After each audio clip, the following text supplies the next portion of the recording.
Go.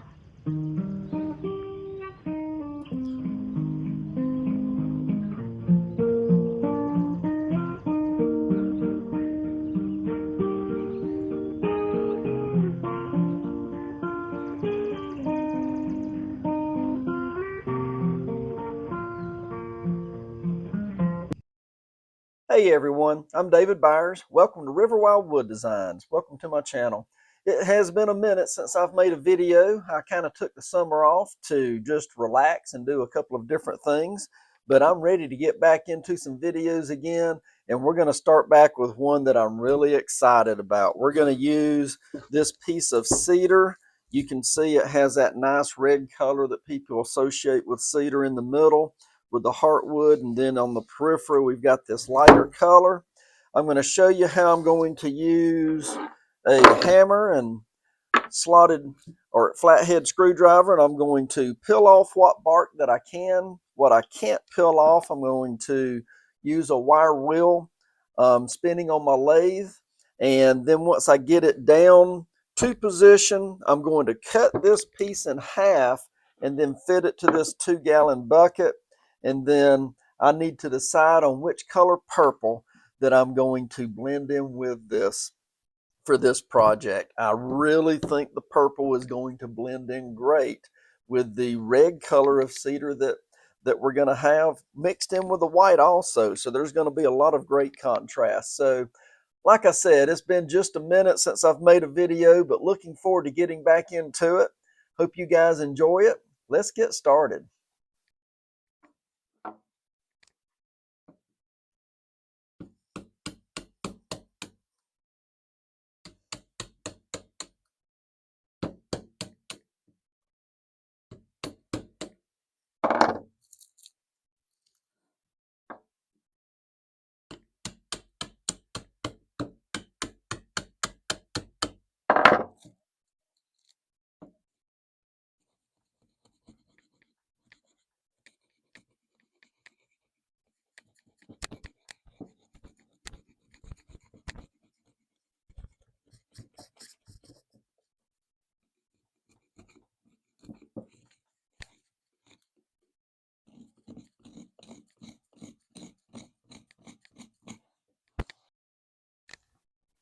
Sometimes after we've run the wood through my kiln and we dry it out where it's supposed to be, the bark just peels right off of many different kinds of wood.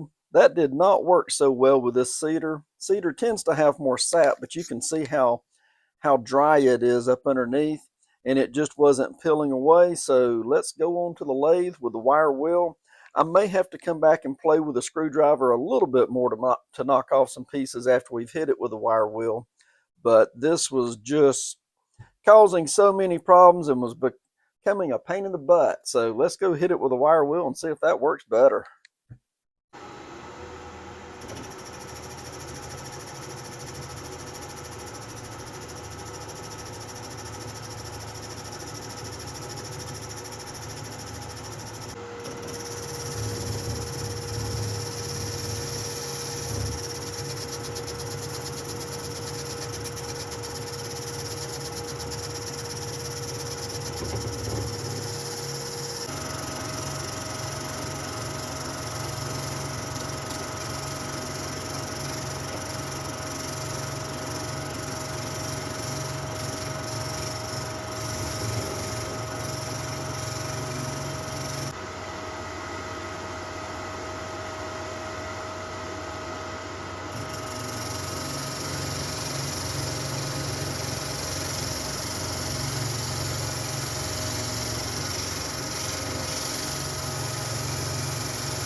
All right, so that worked pretty good.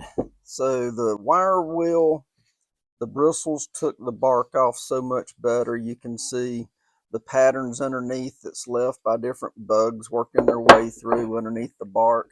So now let's fit this to the bucket. So what I'm going to do, the cut edge where I cut them in two, I'm going to place to the bottom on both sides.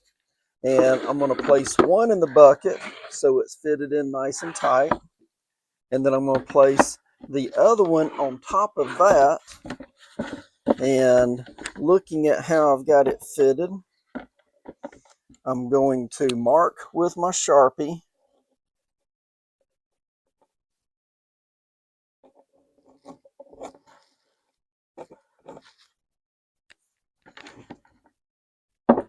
where the two come together. So where this one fitted over the other one, I'm going to cut that out, and then I'll flip it and I'll do the exact opposite, and I'm going to cut this out on my bandsaw. So let me go get that done, and then we'll look and see how this actually fits to the bucket afterwards.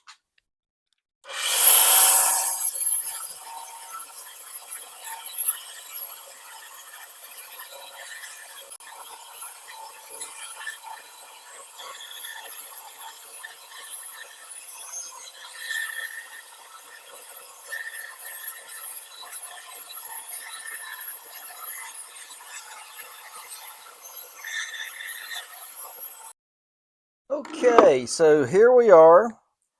We have cut things out on the bandsaw, and as I went through and I cut these, I did not make it basically mirror image. I did not cut right down the middle like I originally thought that I would, but I like how that this has turned out, because sometimes some asymmetry will make things look even that much better. So fitting it into the bucket, let me show you what we're going to get. So see, it has a nice intimate fit this way, and it's going to have epoxy showing up along the outer edges with wood showing through, which is what I want. I want both to be in appearance, and then we're going to have this curved line going off center through it as well, and that's going to add to it too. So looking at what we have and making a choice about the color, I really thought that I was going to use this color from Pearl X, which is a dual violet brass color. It's predominantly violet, but it has brass that will show up through it in a swirl. And this is really pretty. I've used this several times, but this time I'm going to use this black diamond pigment, which is Purple Haze, and it is a saturated purple color, and that's what I want to have happen. I want a true deep purple color to give contrast against the reds and the lighter outer edges with the wood also. I just think that this is going to be spectacular. So let's mix up some deep cast resin. I'm going to run this through the vacuum chamber to pull the air out of the wood, because you know where we pull the air out, the epoxy goes back in. We'll run this for about an hour, and then we will put it into the pressure pot at 60 pounds of pressure for 3 days. And then after 3 days, I'll see you again, and we will separate it and see what we have to attach to the lathe. So let's do it.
Here I am truing things in on the lathe. I think most wood turners would tell you that this is the most dangerous part of playing with a wood lathe, is getting things trued in.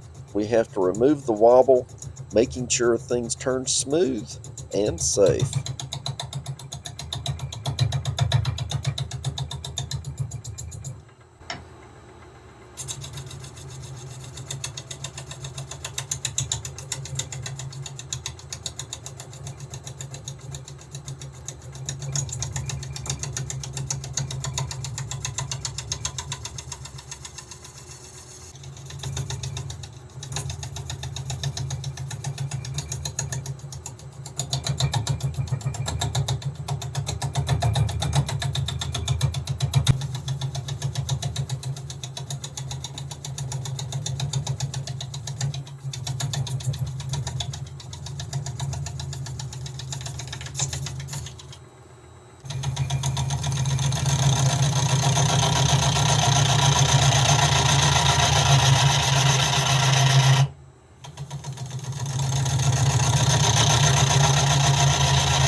All right, so let's take a look at what we've got here. So we have this chucked on and then connected with a waste block, and I really thought that I was going to make this be the bottom and this be the top, but then as you saw when I started just roughing it out on the lathe, I've got all of this extra that was left over where the epoxy, when it was sitting in the bucket, it just sunk down into it. And I should have expected that because the um, the wood was so dry to begin with, which of course we won't, but it was porous, and so it took a lot of epoxy in. When I covered the wood with the epoxy before putting it into the vacuum chamber, the epoxy stood a good inch higher than the wood, but then it sucked in with a vacuum chamber, and honestly, I didn't pay attention to how much it dropped when I put it into the pressure pot. So I guess I should have done that.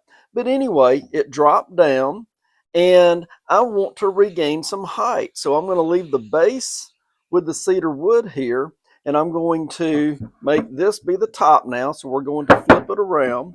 But before I do that, I'm going to wrap the periphery where I roughened in the base here with some tuck tape, and then I'm going to use some of Designer Epoxy's Fast Cure resin, and I'm going to fill in this space so it will all be nice and solid, and we probably won't even be able to see a junction line between the original epoxy and the new epoxy that I pour because of the location.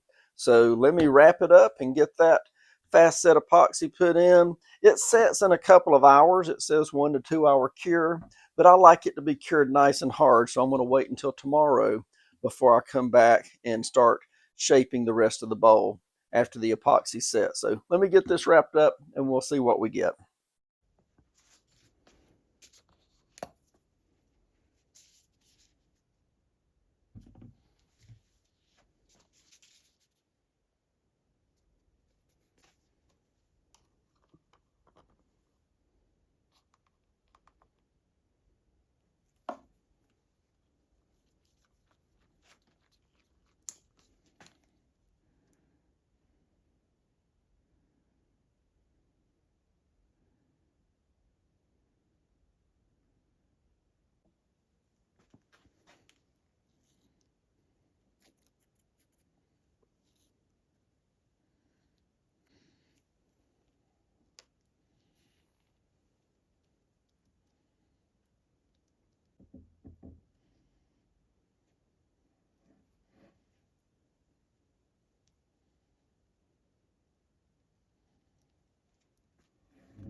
Okay, let's talk about the importance of sanding. Most of the time I'm sanding from either 60 or 80 grit up to 600 grit. And if you are not turning things well, in other words, you want to turn it to be as smooth and as true as possible, and if you're not doing that, then you're going to find yourself bearing down, putting more pressure with the lower grit sandpaper disc. You should not be doing that. You should be turning it and turning it true. And then that way, when you come back to sand, you're doing everything with a light touch. The lighter the touch, the better, to allow the sandpaper disc grit to be at maximum efficiency. So if you do it like that, then yes, you'll still sand more with the lower grits, but then when you get to the higher grits, it's really easy, and you're just making sure that you're touching all surfaces of the bowl with the same amount of pressure for the same amount of time. So once again, pay attention with the lower grits, and the higher grit will be much easier to perform.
So we finished sanding up to 600 grit, and now I'm going to take some 4.0 steel wool.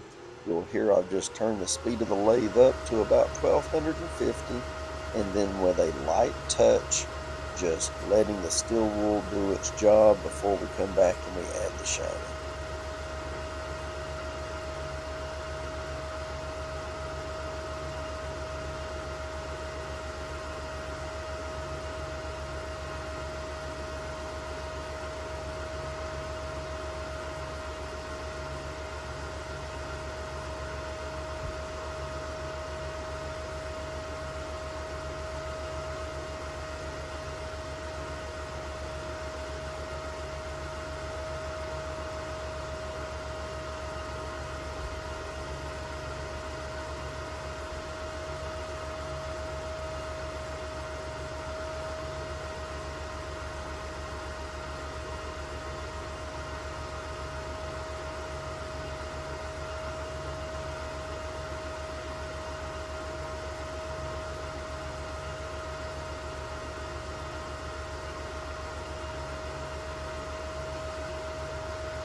Okay, let's close this video for this week.